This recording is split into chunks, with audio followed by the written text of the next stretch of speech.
کہ وہ شارق سے علیحدگی تو لے سکتی ہے مگر ساتھ رہنا گوارا نہیں، اس وقت تک جب سارے صورتحال واضح نہ ہوگی۔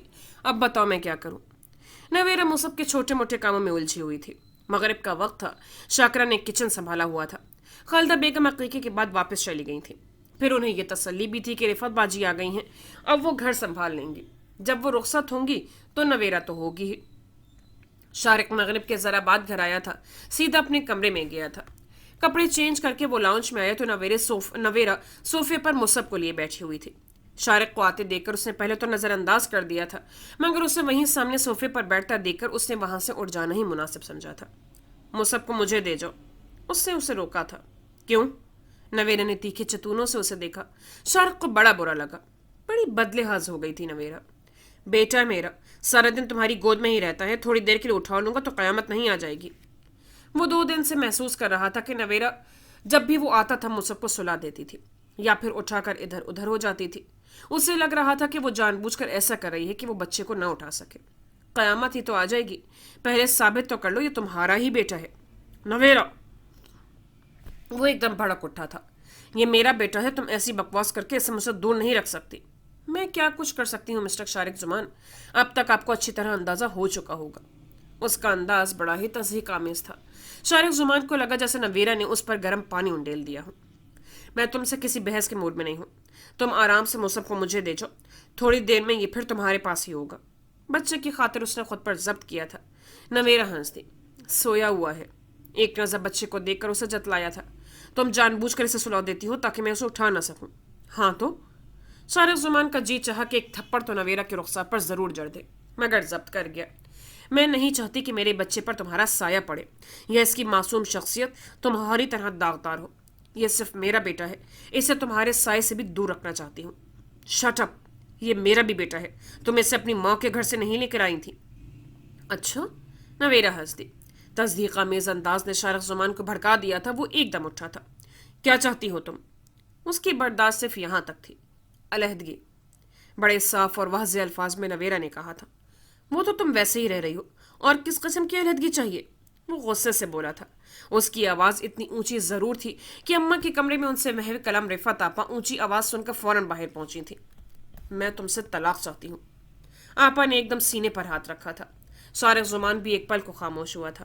ٹھیک ہے، تمہیں مل جائے گی، مگر مصب کو تمہیں میرے پاس چھوڑنا ہوگا۔ ہرگز نہیں۔ نویرا نے ایک دم بچے کو سینے سے لگا لیا تھا۔ یہ صرف میرا بیٹا ہے، یہ میرے ساتھ جائے گا۔ میں اگر ثابت کر دوں کہ یہ میرا بھی بیٹا ہے تو پھر تمہیں ساری دنیا کے سامنے یہ بھی ثابت کرنا ہوگا کہ نویرا احسان بد کردار نہیں تھی۔ رضا نے جھوٹ بولا تھا، تم نے مجھ پر بہتان لگایا تھا، صرف بہتان۔ شارق زمان نے لب بھینچ لیے تھے۔ اتنے عرصے بعد نویرا نے پہلی بار اس سے یہ شکایت کرنے کی بات کی تھی۔ تم ثابت کر بھی لو تو میں تم جیسے شخص کے ساتھ رہنا گوارا نہیں کروں گی، جو آنکھوں کا اندھا اور کانوں کا کچا ہو، جو اپنی بیوی کے کردار کو دوسروں کی نگاہوں سے دیکھتا اور دوسروں کی زبان سے جپتا ہو۔ ہونا تو یہ بھی چاہیے تھا کہ تم اس بچے کو بھی اپنا بچہ تسلیم نہ کرو۔ جب میں غلط ہوں تو مجھ سے جڑی ہر چیز غلط ہے، پھر یہ بچہ تمہیں اپنا کیوں لگتا ہے؟ کٹہر میں تو تمہاری اپنی ذات بھی کھڑی ہو سکتی ہے۔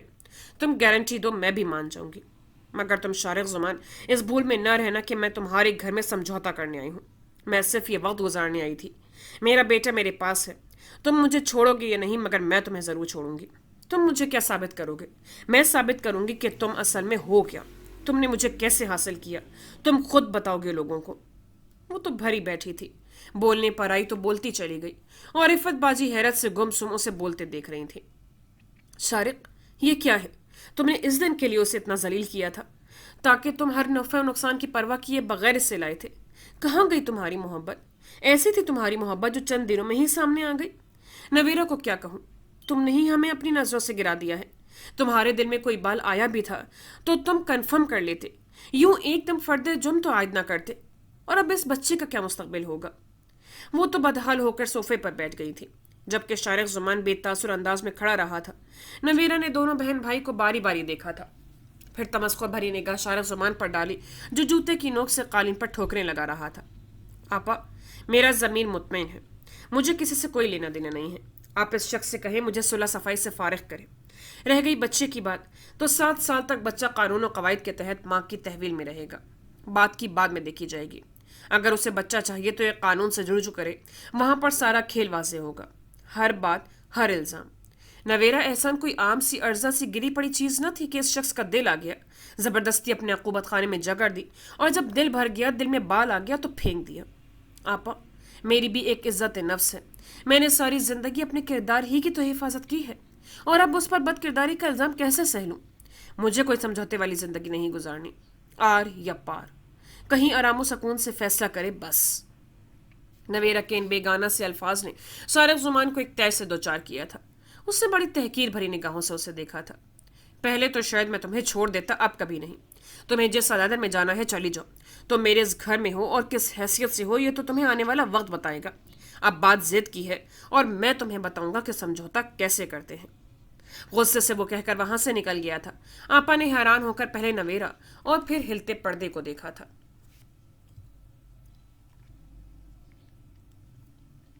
لاہور آنے پر شروع کے 2 دن سمان آفس کے کاموں میں ہی مصروف رہا تھا، اور پھر ادھر سے فارغ ہو کر سمان اور اس کا سارا وقت گھومنے پھرنے میں ہی گزر جاتا تھا۔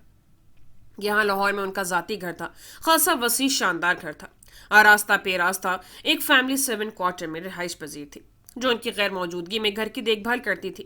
ان لوگوں میں سے کسی کا جب بھی لاہور آنا ہوتا تھا یہیں قیام کرتے تھے۔ وہ دونوں بھی یہیں ٹھہرے تھے۔ اس دن وہ دونوں شالیمار گارڈن میں آ گئے تھے۔ کافی دیر تک دونوں ادھر ادھر گھومتے رہے۔ السلام علیکم۔ وہ دونوں ابھی ایک درخت کے نیچے آ کر بیٹھے ہی تھے کہ آواز پر دونوں نے سر اٹھا کر دیکھا۔ کافی خوش شکل پیاری سی لڑکی ہاتھ میں کیمرہ پکڑے انہیں مسکراتی نگاہوں سے دیکھ رہی تھی۔ وعلیکم السلام، جی فرمائیے۔ سمان نے ہی پوچھا تھا۔ زرش تو لڑکی کو دیکھ کر یاد کرنے کی کوشش کر رہی تھی کہ اس نے ایک چہرہ کہاں دیکھا تھا۔ میں آپ کی ایک تصویر لے لوں؟ جی؟ سمان نے حیران ہو کر اسے دیکھا تھا۔ کس خوشی میں؟ زرش نے الجھ کر دیکھا۔ اسے یاد نہیں آ رہا تھا کہ اس نے یہ لڑکی پہلے بھی کہیں دیکھی تھی، مگر کہا اس پورے گارڈن میں یہ دوسرا کپل ہے جو سب سے زیادہ پیارا لگ رہا ہے۔ پہلا کپل کون سا ہے؟ میرے بھائی اور بھاوج کا۔ وہ لوگ پچھلے حصے میں ہیں، میں ان کو اوپر بلواتی ہوں، پھر آپ لوگوں کی تصویر لوں گی۔ بات سنیں، آپ پہلے بھی ہماری تصویر لے چکی ہیں نا؟ ایک بار چھتر پارک میں ملے تھے ہم۔ زرش کو ایک دم یاد آیا تو فوراً پوچھا، تو وہ لڑکی کھلکھلائی۔ بڑی جلدی پہچانا آپ نے؟ ابھی آپ لوگ نیچے تھے جب میری نظر پڑی تھی، میں نے فوراً پہچان لیا۔ آپ کا بیٹا ساتھ نہیں، بڑا کیوٹ سا بیبی تھا۔ آپ کی تصویر کی ایک کاپی اب بھی میری البم میں محفوظ۔ اوہ، سمان کو یاد آ گیا تھا وہ سارا قصہ۔ آپ لوگ اپنے بیٹے کو نہیں لائے؟ وہ اپنے ماما پاپا کے پاس ہے۔ سمان نے ایک نظر زرش کے سرخ پڑتے چہرے کو دیکھتے ہوئے کہا، کیا مطلب؟ وہ حیران ہوئی۔ ماما اور پاپا تو سامنے بیٹھے ہوئے تھے، وہ میرا بھتیجا تھا۔ حیرت ہے، تب تو آپ نے نہیں بتایا تھا، تب آپ نے موقع بھی نہیں دیا تھا۔ سوری، ایک بات اور کلیئر کر دوں، تب ہماری شادی بھی نہیں ہوئی تھی، یہ تب ہماری صرف چچا زاد ہی تھی، اب ماشاءاللہ سے بیگم صاحبہ ہیں۔ اوہ، سمان کے برجستہ انداز پر وہ ہنس دی۔ کافی کیوٹ ہے آپ کی بیگم، اور ینگ سے بھی۔ تھینکس، میں ابھی آئی، آپ لوگ جائیے گا نہیں؟ کافی انٹرسٹنگ لڑکی ہے۔ سمان کے جواب میں وہ یہی کہہ سکی۔ 5 منٹ بعد وہ جن 2 افراد کو اپنے ساتھ لیے چلی آئی تھی۔ ان دونوں کو دیکھ کر وہ دونوں ہی ٹھٹکے تھے۔ ڈاکٹر ظفر کی بہن سے وہ 1-2 بار مل چکی تھی، جبکہ سمان احمد تو خاصا قریب سے جانتا تھا، مگر اس کے ساتھ نواز فاروق کو دیکھ کر سمان تو نہیں، مگر وہ خود ضرور ڈسٹرب ہو گئی تھی۔